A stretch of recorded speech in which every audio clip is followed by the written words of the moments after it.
Hi GHS students, this is Mrs. DeMeyer, and I'm going to teach you guys how to use a writing tool called Writing Reviser in SAS Curriculum Pathways today.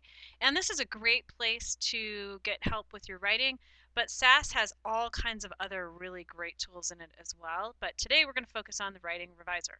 So on the home page for the library, you can see there's a little link, and you just click that link, and it'll take you to SAS Curriculum Pathways. Now, I know that usually I tell you guys to go to Google to log into things, but on this one, you're going to want to go to Internet Explorer.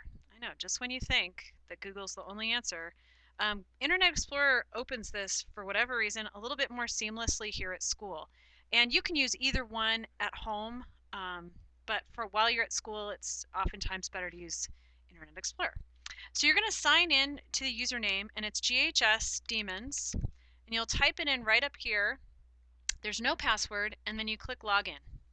And that starts your program. Now it says our browser's not supported, but it's fine for this project. All right, so now you're going to click on this little drop down and click all categories, and you can see there's not just writing, but Spanish, social studies, science, math, all kinds of help. And there's interactive tools for all of those things. But what we're going to talk about today is in this link, writing skills. Now there's lots of writing skills that'll be listed here, but the tool that you want to use is called the Writing Reviser. And we're going to open that up. I'll just pull this down. What I really want to emphasize with you guys today is that what it has in this box, which says revision means to look again. And that tool is going to help you not just look at your grammatical errors and places where you can add a comma or delete a repeated word, but it's also going to ask you to look at your thesis, your organization, some of the structure, the intro, body, and conclusion, and things like repetitive words, parallelism, and grammatical stuff as well. So we're going to click Start, and it's just going to start up for us. Sometimes you'll get a little pop-up box that will say, you don't have the right Java, click here to continue at your own risk. You can click that here, that's fine. It still works just fine. So, okay, and we're waiting for that download to happen. I'm going to pause for a second. Okay, and the Writing Reviser just finally popped up. Sometimes that does take a little bit of time. So to use this, you're going to enter your name here, and I'm going to enter. And you're going to enter your topic, and we're going to do a sample essay that I have. And then you're going to copy and paste, or you can type your working draft into this section here. Now, if you have a assignment, let's say I'm going to go to my desktop and we'll look at an assignment I've got there called Roots. It's a sample essay. So I'm going to open that up in Word. I'm going to select it, copy all of it by clicking Control C, or you can just right click. And then I'm going to go in here and I'm going to paste. And there's my whole essay. Now I'm going to click Next. Now what it's going to do is it's going to look at this essay in terms of word, sentence, paragraphs, and all kinds of grammar, structure, and do a little statistics on it. So you can see here, I've got this many words, I've got average sentence length of 17 words, and you can see down here we've got dependent clause, words used more than once, cliches and jargon, possible pronoun problems, possible vague words, areas to check for parallelism, all kinds of different things. And that's my preliminary.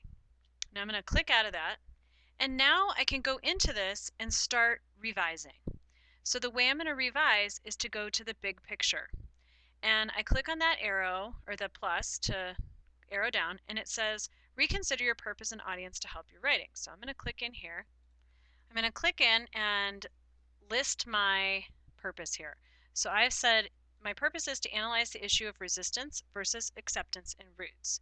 I'm going to click Submit, and then it's going to give me my results. Now if I click here, I can learn more about purpose. You can look at all the different types of purposes, that the categories that it might fall under. So that would be a place where you can learn a little bit more.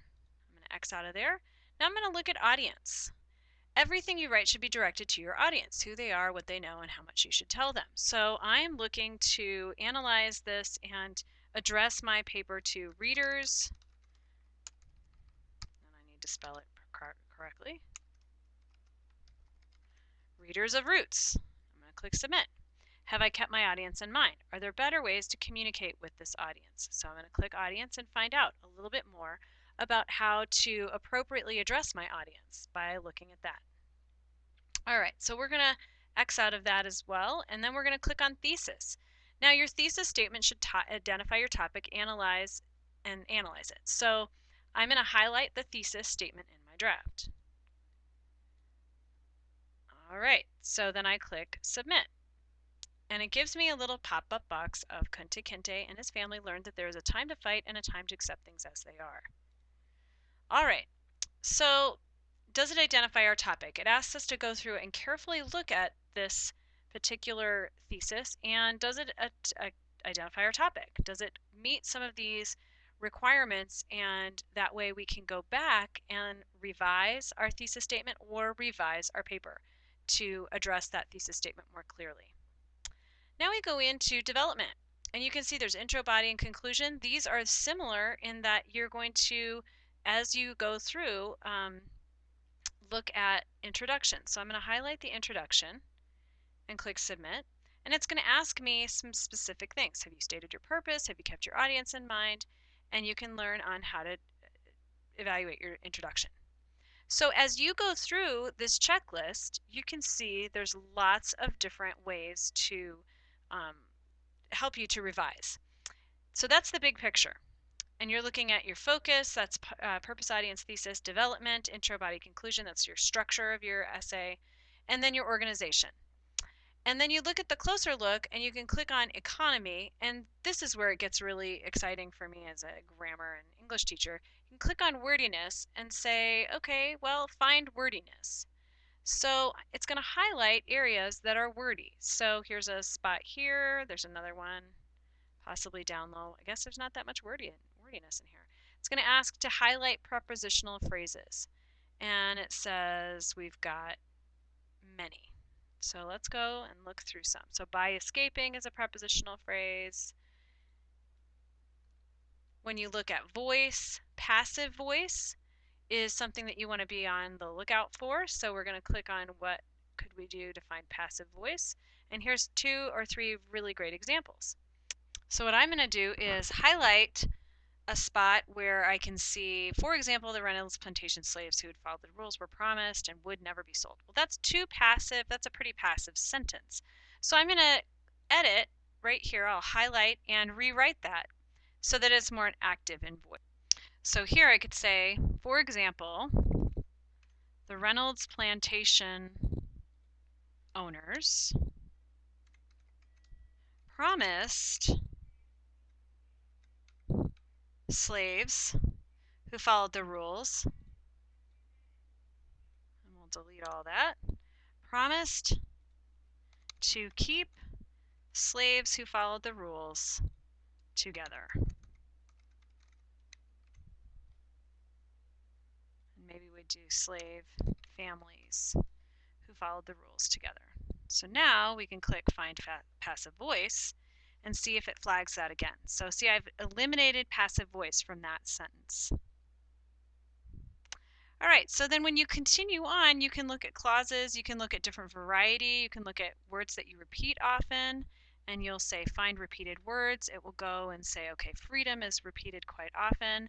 And you want to repeat words that you want the reader to notice, but don't repeat just as a result of carelessness. So that sometimes can be part of your intended purpose, but it's important to do that purposefully, not just out of laziness. And then we've got clarity. And down here you can click on parallelism. Parallel structure makes writing clear and graceful. Find parallelism. And then to learn more about parallel structure, maybe you have no idea what parallel structure is. This will give you great examples of awkward and then parallel structure. So there's 3 great examples, and then when you go into your own paper, you can see areas where you could improve parallel structure for yourself. So these are all ways that you can go through and sort of target that revisioning process And when you're doing this in your working draft, you saw we made some changes to ours. When I click finish, I'm going to type in my teacher's name. And then I want to make sure to get not just a printout or save my current working draft, but also my big picture, which gives me all of the stuff I worked on over here, and my statistics, which will show a before and after snapshot. Now I can save this, which is what I would recommend. Save it, and it saves it as an HTML file. So that's going to be a file that when you open it will look like a web page. So let's take a look now at what that's going to look like. Okay, so I'm going to go to my H drive, and here it is. I'm going to scroll over, and it says English Language Arts. And if you look real hard, it'll say Christy DeMeyer. Let's see, I think I said Mrs. DeMeyer on this one. So we're going to double check that. And it'll open up a web browser page. It'll show, I'll move this over a little bit, the name, Mrs. DeMeyer, Manley, any comments that I had, and then it'll give my current working draft. Now this area below is really important because this is where it shows that work that I did in the big picture focus and big picture development, the organization, and then if I continue, and then when you continue to scroll down, you'll also see your statistics. So this is a great way to start looking at your revisioning process and the revising process in a really new way, and a great tool to help you do it. So good luck, and let me know if you guys need help.